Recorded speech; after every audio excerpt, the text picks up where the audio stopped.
Buenas, bienvenido nuevamente a este tu programa Levántate, Ministerio del Centro Cristiano de Dios en Orlando. Este es el pastor José Mercado que te habla y te doy las gracias por una vez más darme la oportunidad por este medio de poder venir a ustedes. Esta es la continuación del programa que hicimos la semana pasada, el cual el título es ¿qué provecho podemos sacar de los problemas?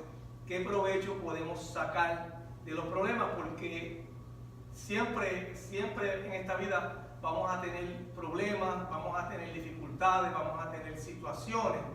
Pero en muchos casos lo que estoy tratando de probarte por medio de este mensaje es qué provecho se puede sacar de los problemas. Y para mí, en la manera que lo estudié, sí hay una manera positiva que se puede sacar de los problemas. Como vimos en Romanos, el capítulo 8, todas las cosas trabajan para bien, para aquellos que aman al Señor, que están llamados de acuerdo a su propósito. Esta lección, la cual he estado hablando ya desde la semana pasada, la estoy basando en el libro de los Hechos, en el capítulo 6 y el capítulo 7, en su completidad, en completos ahí.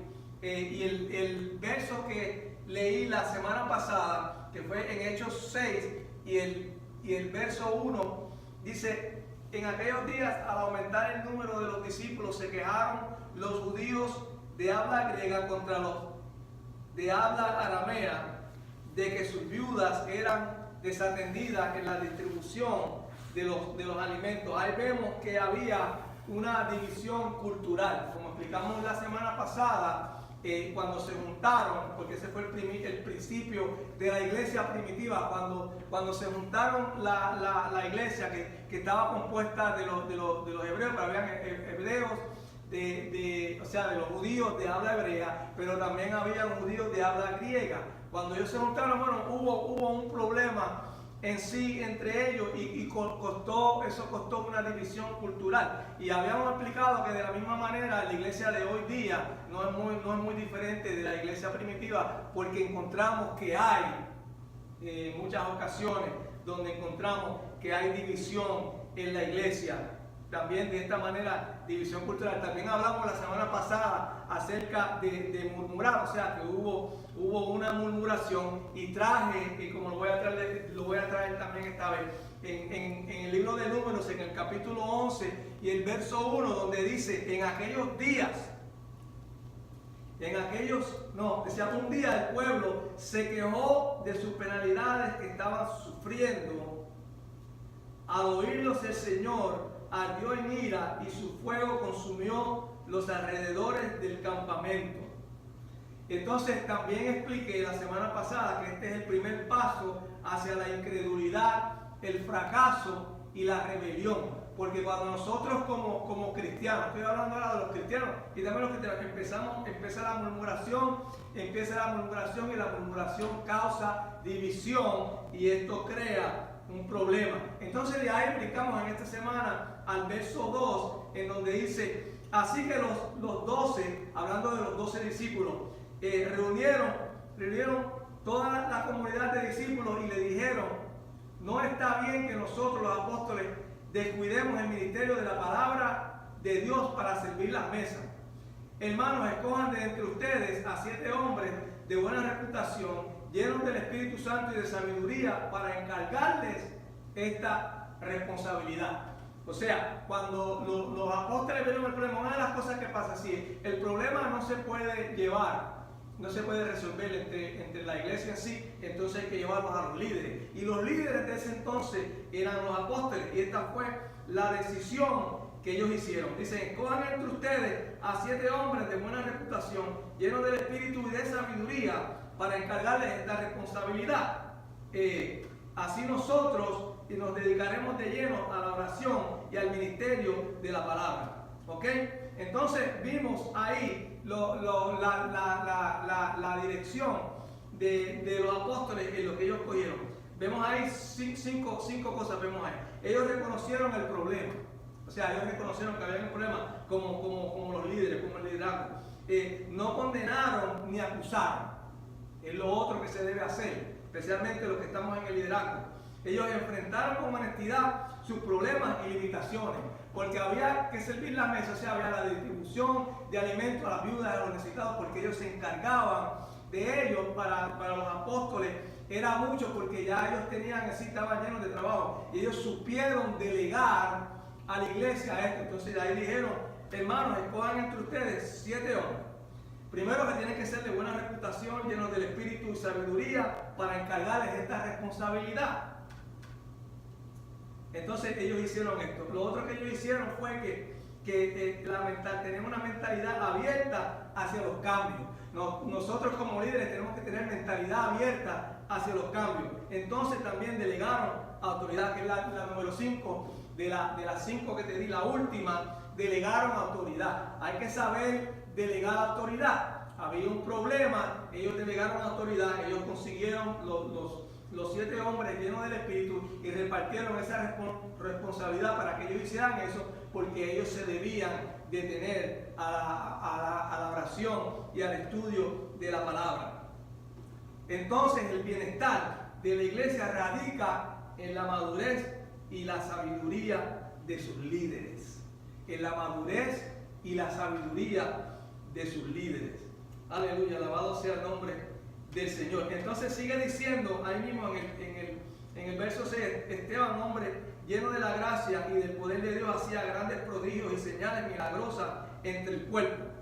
Con él se pusieron a discutir ciertos individuos de la sinagoga llamada de los libertos, donde había judíos de Cirene y de Alejandría, de Cilicia y de la provincia de Asia. Y como no podían hacer frente a la sabiduría ni al espíritu con que había en Esteban, ahí seguida ellos armaron un lío. Lo voy a hacer un paraphrase. Ellos armaron ahí un lío y empezaron a hablar en contra de Esteban, en contra de lo que estaban, malinterpretaron, y ahí causaron un problema. Entonces ya vimos que salió del primer problema en la iglesia primitiva. Entonces se dividió a los 7 hombres, lo que podemos decir son los diáconos, se repartió la responsabilidad, y ahí ellos resolvieron un problema. O sea, entonces quiere decir que de ese problema que hubo ahí, de la murmuración y de todo eso, trabajó para el bien, porque entonces cuando los líderes llenos del Espíritu Santo vinieron, buscaron para resolver la situación, y eso fue de la manera que ellos resolvieron, delegando. Entonces cuando pasamos al verso 8 del capítulo 6, entonces entramos a Esteban, que era un hombre que estaba lleno del Espíritu. Esteban era uno de esos hombres y predicaba, y la palabra dice que él hacía maravillas, hacía cosas grandes. Él no era predicador, él no era un apóstol, él no tenía un ministerio, o sea, él nada más que fue encargado de ocuparse de repartir los alimentos a las viudas y a los necesitados, ¿no? El problema ese que tenían entre ellos. Pero él era lleno del Espíritu, entonces él empezó a predicar la palabra, y ahí entonces ya se creó otro problema, porque entonces vino una persecución. Y esto nos pasa mucho, donde llega la persecución cuando nosotros tratamos de predicar la palabra. En los días de hoy, si es en el trabajo, si es en la escuela, en público, tú sabes, viene persecución, viene la gente que no quieren oír, la gente que no está de acuerdo contigo, y ahí causan un problema. Pero seguimos adelante. Seguimos adelante en la cuestión de Esteban. Entonces vemos que cuando leemos la historia completa, que toda esta gente se tiraron en contra de él cuando lo trajeron frente al Sanedrín. Entonces se pusieron en contra de este hombre, Esteban, hasta el punto que lo acusaron y lo sacaron fuera de la ciudad y lo apedrearon hasta la muerte. Pero fíjate lo que dice aquí. Dice: agitaron al pueblo, a los ancianos y a los maestros de la ley, se apoderaron de Esteban y lo llevaron ante el consejo. Prestaron testigos falsos, eso pasa mucho, testigos falsos que declararon, este hombre no deja de hablar contra este lugar santo y en contra de la ley. Le hemos oído decir que ese Jesús de Nazaret destruiría este lugar y cambiaría las tradiciones que nos dejó Moisés. Ve, ellos tenían un malentendido, porque ellos no en realidad entienden lo que él estaba hablando, pero ahí ya costó un problema.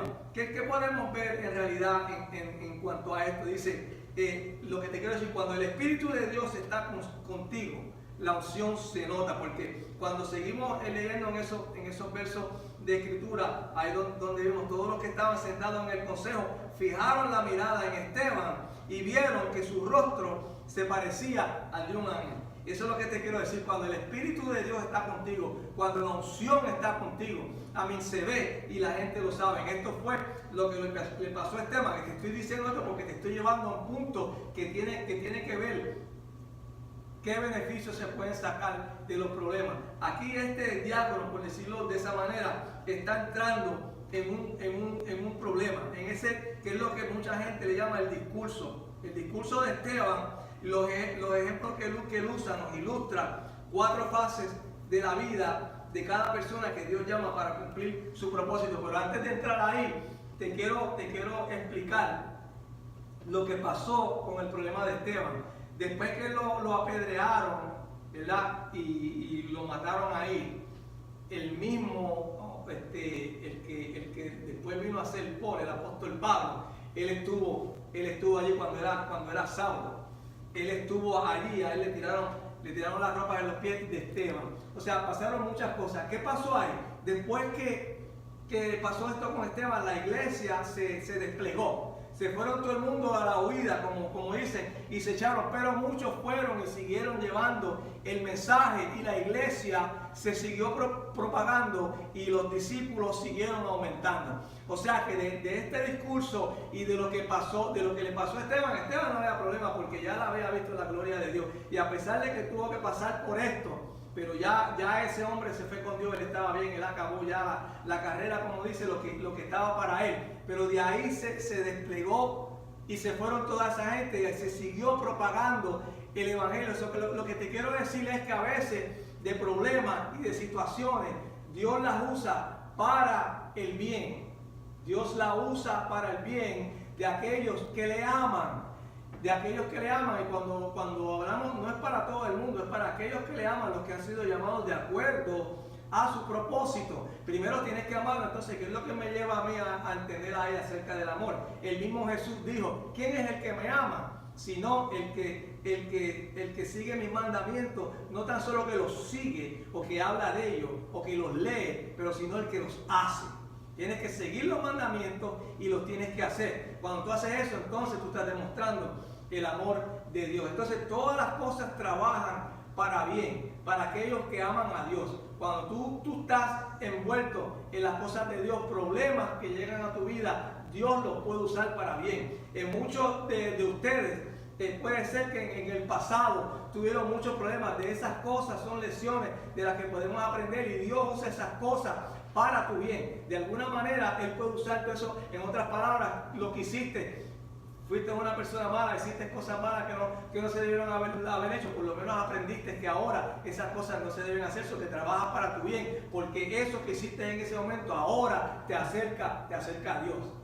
Pero volviendo atrás a la lección, de esa manera, cuando le pasó su suceso a Esteban, se propaga la iglesia y la iglesia seguía creciendo en número. Es más, ¿quieres que te diga un secreto? Creció tanto en número desde ese entonces que llegó hasta el día de hoy, a la iglesia que nosotros vamos hoy, porque viene de allá, eso no lo inventaron aquí, eso no es cosa de aquí, de ninguna denominación, eso no es cosa nada más que de América, de los Estados Unidos, de Sudamérica o de Centroamérica. Ese evangelio proviene de toda esta gente que fueron los que empezaron el evangelio, los que fueron perseguidos, la gente que sufrieron, pero ellos fueron y propagaron el evangelio. Y todo lo que pasó y toda la persecución que tuvo la iglesia, Dios lo usó para bien. Y hoy día se sigue predicando el evangelio, gloria sea para Dios. Todavía el día de hoy se sigue predicando su palabra con poder, bajo la unción del Espíritu Santo. Alabado sea su nombre. Entonces vemos ahí, hablando en general, en la iglesia en general, toda la persecución que hubo en aquel tiempo a la iglesia, lo que le pasó a Esteban y para el que lee el Nuevo Testamento, todo lo que pasó después a los apóstoles, de las maneras que ellos tuvieron que sufrir y que murieron, pero todo eso trabajó para el bien aleluya, para que hoy día nosotros estemos aquí parados todavía teniendo la esperanza de Jesucristo, la esperanza de salvación por medio de su gracia, aleluya, cuando ponemos nuestra fe en Él. Aleluya, tenemos una esperanza, aleluya. De la misma manera que Esteban antes de morir miró arriba y él vio, dice la palabra, él vio a Jesucristo, amén, parado al lado de la mano derecha, de Dios, aleluya, en todo poder. Alabado sea tu nombre. Wow, qué tremendo es eso. Cuando sabemos que estas cosas que fueron entendidas por estas personas para hacer daño, Dios la usó y lo tornó todo para el bien de nosotros. Y aquí estamos hoy todavía y Dios está haciendo grandes cosas. Él todavía sigue salvando, Él todavía sigue sanando, Él todavía sigue haciendo milagros, aleluya. ¿Por qué yo lo sé? Porque hay gente que da testimonio, hay doctores que dan testimonio, hay científicos que dan testimonio. A pesar de toda la gente que está en contra, están los que saben, están los que han experimentado el poder de Dios, el poder del Espíritu Santo aquí en esta tierra. Ahora mientras estamos aquí. Alabado sea su nombre. Entonces eso me hace entrar, si me da el tiempo para hoy, en lo del discurso que Dios Esteban nos ilustra 4 fases de la vida, hablando de la vida en general, de cada persona que Dios llama para cumplir su propósito. Y aquí quiero hablar brevemente de Abraham, José y de Moisés. Número 1, lo que vemos en nuestro llamado es de Dios. Nuestro llamado es de Dios. En el caso de Abraham, quiero que veas, para tratar de explicarte que cuando pasan cosas o problemas, ¿qué beneficios se puede sacar? Y se pueden sacar buenos beneficios en el nombre de Jesús. En el caso de Abraham, él tuvo el llamado, dice el llamado de Dios. Y dice que Dios se le apareció a Abraham en el discurso de Esteban, en Hechos, en el capítulo 7, en el verso 2, dice, él contestó cuando él estaba dando el discurso, dice, hermanos y padres, escúchenme, el Dios de la gloria se apareció a nuestro padre Abraham cuando éste aún vivía en Mesopotamia, antes de radicarse en Harán, en Génesis, en el capítulo 12, el verso 5, para poder poner más encima de esto, dice, él encaminarse hacia la tierra de Canaán, Abraham se llevó a su esposa Sarai, a su sobrino Lot, a toda la gente que había adquirido en Harán y todos los bienes que habían acumulado cuando llegaron a Canaán. O sea, en otras palabras, Dios tuvo un llamado a Abraham, lo sacó de su tierra, lo sacó de su zona de seguridad, de su zona donde él se siente confortable. Le hizo un llamado, aleluya, y Abraham tuvo que seguirlo y lo siguió por fe. Esto crea problemas, hermano, porque cuando te llaman de una situación donde tú estás bien, donde tú estás viviendo bien, para que tú te vas a coger por ahí, como dicen, todos los motetes y te lo lleves contigo a un sitio donde tú no sabes, ya eso crea un problema. ¿Y qué puede salir de ahí? Porque él recibió una promesa. Abraham recibió una promesa que Dios, que de la simiente de él iba a salir un pueblo grande. Alabado sea su nombre. Entonces, eso fue lo que pasó en Abraham. Entonces, cuando vemos después de todas estas promesas que él le dio a Abraham, cuando le entramos en la historia, sabemos que su esposa Sara, ella era estéril y no podía tener hijos. Para hacer la historia corta, o sea, antes de que el hijo de la promesa pudiera haber llegado a manifestarse en la vida de Abraham, ya él tenía 100 años de edad. Cuando llegó al punto que ya la lógica dice que no puede pasar, aleluya, ahí es que Dios lo hace. Cuando tu situación está, que la lógica te dice que no hay nada que se pueda hacer, no importa cuál sea la enfermedad, no importa cuál sea el problema financiero que tú tengas, no importa por qué sea lo que esté pasando a algún familiar tuyo, no importa qué clase de problema sea, cuando ya todo el mundo dice que no se puede, Dios dice, sí, yo puedo. Aleluya. Y esto fue lo que pasó en el caso de Abraham, si te lo puedo seguir explicando. A los 100 años entonces fue que vino el hijo de la promesa, Isaac, como se dice en inglés. Ese fue el hijo de la promesa y por allá y por ese lineaje llegó hasta Jesucristo, aleluya, el cual es nuestro Señor y nuestro Salvador hoy. Entonces, ¿qué quiere decir? De todos los problemas que Abraham pasó, cuando ya él pensaba que él no podía, que hasta la misma Sara se rió aleluya, cuando oyó el ángel del Señor diciéndole que él le iba a dar un hijo a esa alta edad, ella decía, pero ¿cómo es posible que a los 100 años ya, cuando ellos sabían, la lógica te dice que no, la lógica te dice que no, el mundo te dice que no se puede, pero yo te digo que Dios sí puede, porque para Dios no hay nada imposible. Si simplemente tienes fe tan pequeña como una semilla de mostaza, Dios puede hacer grandes cosas en tu vida, pero tienes que creer, pues esto fue lo que le pasó a Abraham. Que vimos que de ese problema salió algo grande, y nuevamente por medio de ese problema, por medio de todo de lo que él pasó y de la promesa que él lo vio que era un problema, porque cuando a ti te dicen que va a pasar algo y ya tú estás llegando a los 100 años y todavía no llega la promesa, eso te crea un problema, porque tú dices, ¿ahora cómo yo lo voy a hacer? Porque no eres tú el que lo hace, el Dios es el que lo hace. Ese es el problema, que nosotros tratamos de hacer las cosas por nuestro propio poder, en vez de poner nuestra fe en Jesús, que eso es lo que Él quiere que nosotros hagamos, poner nuestra fe en Él para que Él pueda manifestar su poder, aleluya, en nuestras vidas, aleluya, resolver todos nuestros problemas. Pero tenemos que confiar en Él primeramente. También vemos en el caso hablando del llamado de Dios, hablamos de la persona, hablamos de José. La palabra dice que Dios estaba con José. Esto fue parte del discurso de Esteban en el capítulo 7 de Hechos, en el verso 9. Él dijo, por envidia los patriarcas vendieron a José como esclavo, quien fue llevado a Egipto, pero Dios estaba con él. Él está diciendo esto en el discurso, para el que ha leído y sabe de la historia de José, los patriarcas, que fueron en aquel caso todavía Benjamín no había nacido, pero que salieron los patriarcas, las 12 tribus de Israel. Los hermanos de José estaban tan celosos de él, porque José era favorito de su padre Jacob, porque Jacob lo tuvo cuando ya era anciano. Entonces le mandó a hacer una túnica de mangas largas, dicen algunas versiones, otras dicen que túnicas de color, una túnica especial. Y sus hermanos se pusieron celosos acerca de él. Encima de eso, él tuvo sueños,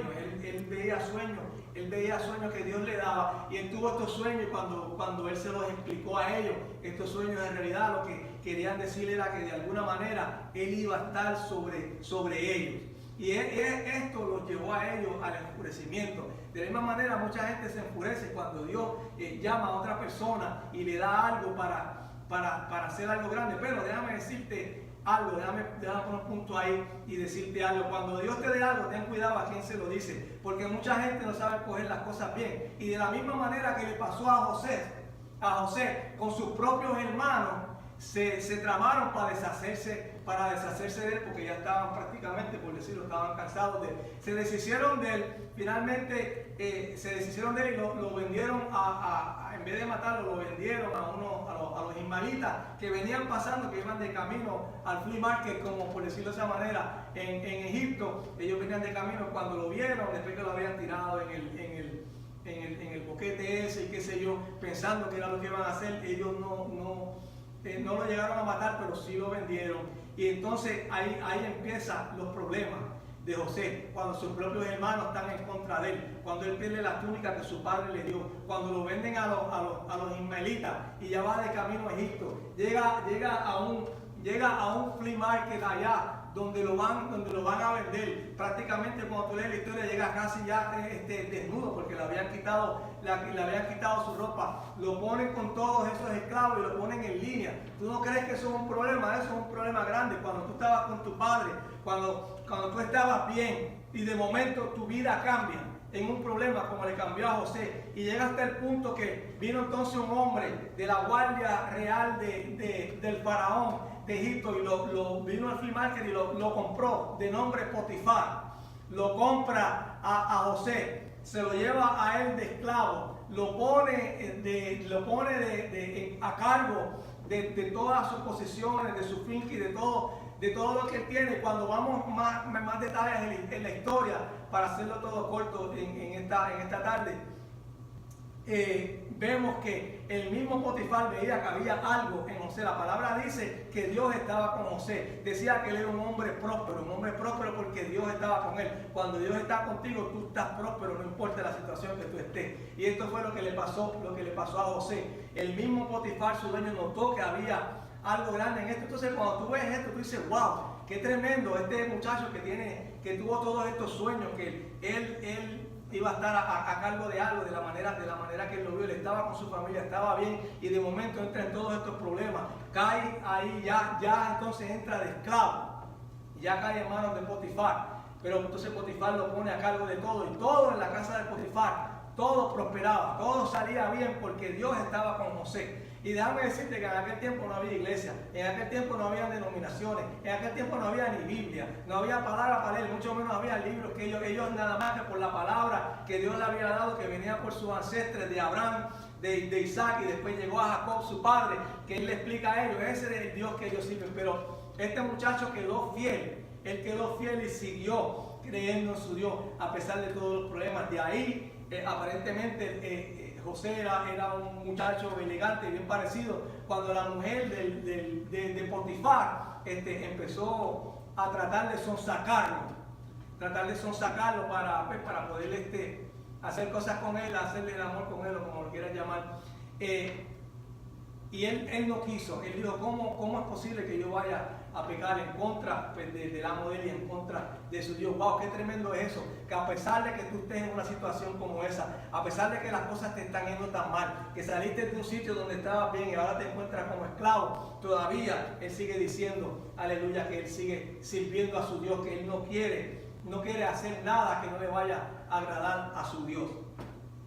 Esto es un problema grande. Esto es un problema en la situación de este muchacho. De ahí lo tiran a la cárcel. De la cárcel, para seguir haciendo la historia un poco, tratando de adelantarla, en la cárcel encuentra favor con el carcelero. Le dan a él, prácticamente la cárcel estaba a cargo de él. Él era el que hacía los números, hacía todas estas cosas.